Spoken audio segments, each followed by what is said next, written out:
જય હનુમાન. આજે આપણે શનિવારના દિવસે સવારે મંગળા આરતી માટે હનુમાનજી મંદિર, શ્રી હનુમાનજી મંદિર ટ્રસ્ટ આપનું હાર્દિક સ્વાગત. ગેટના પ્રવેશદ્વાર ઉપર ઊભા છીએ. આ મંદિર એટલે ગાંધીનગર જિલ્લાનું એક પ્રસિદ્ધ મંદિર કે જ્યાં કાળી ચૌદસ દિવસે લાખો લોકો દર્શન કરવા માટે આવતા હોય છે. તો આ વર્ષે 14ના દિવસે જે પ્રોગ્રામ છે તેનું એક અહીંયા પોસ્ટર મારો આમંત્રણ આપવામાં આવ્યું છે કે ભાઈ કાળી ચૌદસના મેળો 2025 એવું ટાઇટલ આપી આ સુંદર આ મેળાનું આયોજન કરી રહ્યા છે. અહીંયા લાઈવ આરતી કરવામાં આવે છે. સંદેશ ટીવી ગુજરાત અથવા બધા મીડિયાના ઘણા બધા પ્લેટફોર્મ પર એનું લાઈવ કરવામાં આવે છે. બેસતા વર્ષે અન્નકૂટ ભરવામાં આવે છે. અહીંયા ઘણા દૂર દૂરથી પદયાત્રીઓ ચાલતા આવતા હોય છે અને અનેરો હનુમાનના જીવન પર, હનુમાનજી પર એટલો બધો વિશ્વાસ છે. તો એ વિશ્વાસને પોતાનામાં સંચાર કરવા માટે પદયાત્રામાં લોકો આવતા હોય છે. અહીંયા પ્રવેશદ્વારની બાજુમાં જ એક ભોજનશાળા બનાવવામાં આવે છે. સ્વર્ગસ્થ મહંત શ્રી ગરીબદાસજી ભવન અન્નક્ષેત્ર એવું સુંદર નામ આપવામાં આવે છે. આ મંદિરના મહંતના નામ ઉપર અહીંયા ભોજન આપવામાં આવે છે. અહીંયા ભોજન પ્રસાદ શ્રી હનુમાન મંદિર ટ્રસ્ટ દબોડા સંચાલિત આ ભોજન વ્યવસ્થામાં ભોજનનો પાસ 50 રૂપિયા, દર્શન યાત્રીને ફરજિયાત ભોજન કરવું હોય કરી શકે છે. 5 વર્ષથી નાના બાળકનો 1 પણ રૂપિયો લેવામાં આવતો નથી. ગંદકી નહીં કરવી, અનાજનો બગાડ ન કરવો, જે સારી વસ્તુઓ જીવન બોલાય એનું સૂચન કરવામાં આવે છે. અહીંયા સામે જોઈએ આ એક પાછળનો ગેટ છે મંદિરમાં જવાનો. અહીંયા દર્શનનો સમય આપેલો છે. અહીંયા દર્શનના સમયની વાત કરીએ તો રવિવારથી શુક્રવાર સવારે 5થી રાતના 9 સુધી, શનિવારે હનુમાનજીના દિવસો હતી સવારે 5થી રાતના 10 સુધી, આરતી સવારે 5 કલાકે, સાંજે સૂર્યાસ્ત સમયે. અને વર્ષ દરમિયાન મહાઆરતીઓની આયોજન કરતો. મહાઆરતી હનુમાન જયંતિના દિવસે, બેસતા વર્ષના દિવસે અને વસંત પંચમીના દિવસે વર્ષમાં દરમિયાન રાત્રે 12 વાગે મહાઆરતી કરવામાં આવે છે. ધનતેરસ રાત્રે પણ આરતી કરવામાં આવે છે. બીજી વાત રહી કે દાદાના તેલ ચડાવવા માટે અહીંયા તેલ મળી જાય છે ને 1500 રૂપિયા ડબ્બે લેવામાં આવે છે. ચોળા પણ ચડાવવામાં આવે છે ને 5511 રૂપિયા લેવામાં આવે છે. આ દર્શનાર્થીઓ જે દૂર દૂરથી આવેલા છે ચાલતા, એ પોતાની મનોકામના પૂર્ણ કરવા. ભાઈ, તમારું ઇન્ટરવ્યૂ લેવામાં આવશે. તમે કેટલા વર્ષથી? છેલ્લા 20 વર્ષથી અહીંયા આવો છો અને તમારામાં એક કેવી ભાવના અને તમને શું અનુભૂતિ થાય? તમારા બે મિત્રોને તો શું કહેવું થાય તમારું આ હનુમાનજી વિશે? હું છેલ્લા 20 વર્ષથી દર શનિવારે સવારે 4 વાગે એ આવી જાઉં છું અને સર્વે સર્વા મારે એ જ છે. વિના એક પગલું એ મારે મંડાય એવું છે નહીં. આપણે હું જે આવીને એ જે મનોકામના માગું છું 20 વર્ષથી, મારી એક મનોકામના એ અધૂરી રહી નહીં. બરાબર. શું આપનું નામ શું? દીપક પટેલ, નાના ચિલોડા. સરસ સરસ. કેટલા લોકો સવારે આરતીમાં મોડા હોય? કેટલા લોકો શનિવાર હોતા હોય અંદાજે હોય છે? એમ શનિવારે સમજો કે 500 થી 600 લોકો હોય છે. આભાર. જય હનુમાન. Thank you.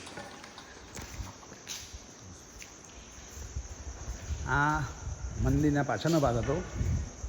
આપણે આ મુલાકાતીની વાત સાંભળ્યા પછી એવું ચોક્કસ માનવું જોઈએ જ કે ભાઈ આ એવું મંદિર છે કે જો લાખો લોકો આવતા હોય છે. અને કાળી ચૌદસ છે તો અહીંયા એટલી બધી ભીડ હોય કે આપણે દર્શન કરવા માટે પણ એક લાઈનમાં ઊભો પણ લાંબો સમય વિતાવવો પડ્યો છે. અલ્પેશભાઈ જે આપણને વાત કરી એ વાતથી આપણને એક ખ્યાલ આવવો જોઈએ કે આ મંદિરનું કેટલું મહત્ત્વ છે. અને ગાંધીનગર જિલ્લાનું આ એક એવું મંદિર છે કે જે ગામનું ટ્રસ્ટ ચલાવે છે. સરકાર દ્વારા આ મંદિરને કોઈ અનુદાન આપવામાં આવતું નથી.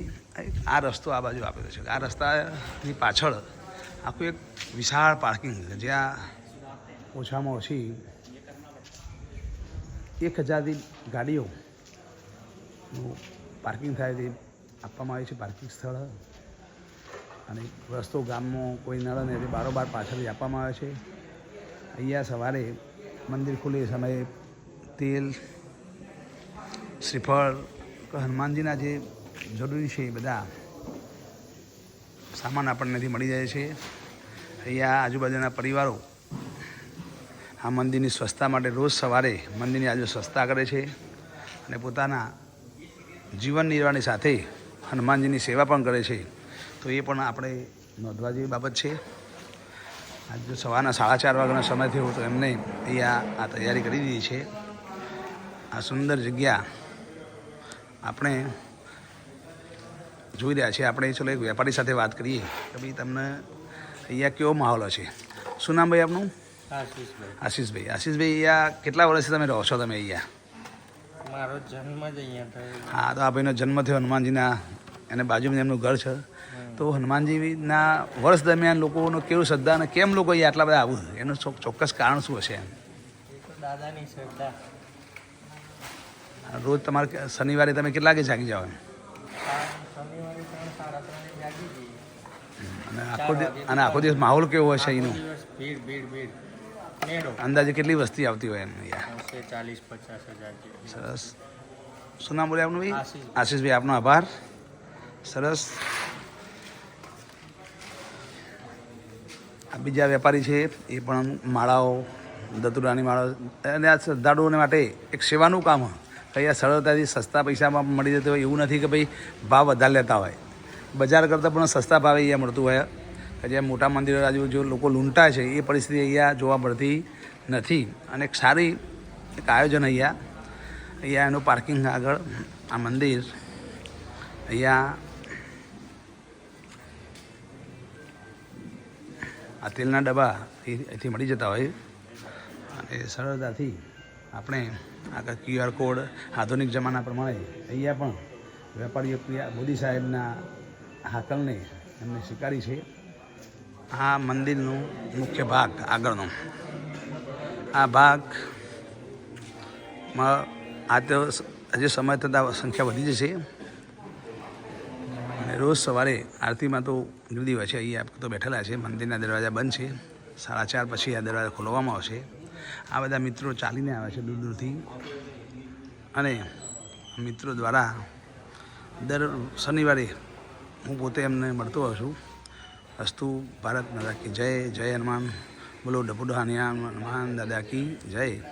આપ સૌને નમ્ર વિનંતી કે વર્ષમાં